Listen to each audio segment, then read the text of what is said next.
La ville de Mélitopol est effectivement tombée sous le contrôle des troupes russes après d'intenses combats avec l'armée ukrainienne. Le drapeau russe a d'ailleurs été positionné sur un édifice officiel de cette ville, mais ce n'est pas la seule prise par les troupes russes de ces dernières 24 heures.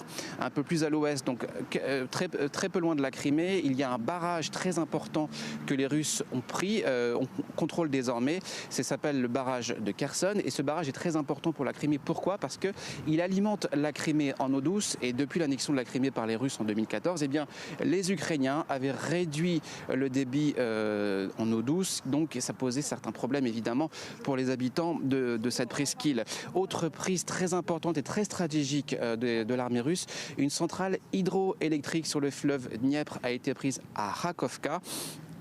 Et désormais, les Russes contrôlent toute cette région qui se situe quelque peu au nord de la Crimée.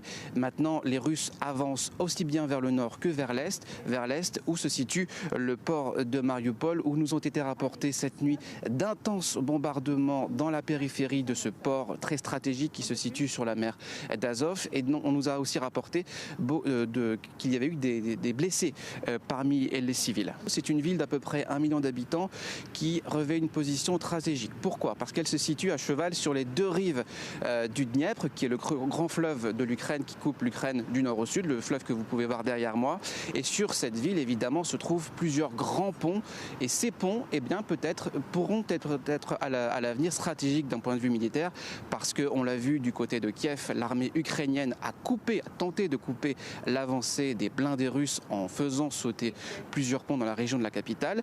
Ce n'est pas encore le scénario qui est privilégié dans la région où nous nous trouvons, mais cela est possible, c'est-à-dire que qui maîtrise les ponts aujourd'hui maîtrise peut-être la suite de cette guerre entre la Russie et l'Ukraine. Pour l'instant, les troupes russes sont plutôt basées sur la rive orientale et l'armée ukrainienne évidemment essaye de tout faire pour les empêcher de traverser.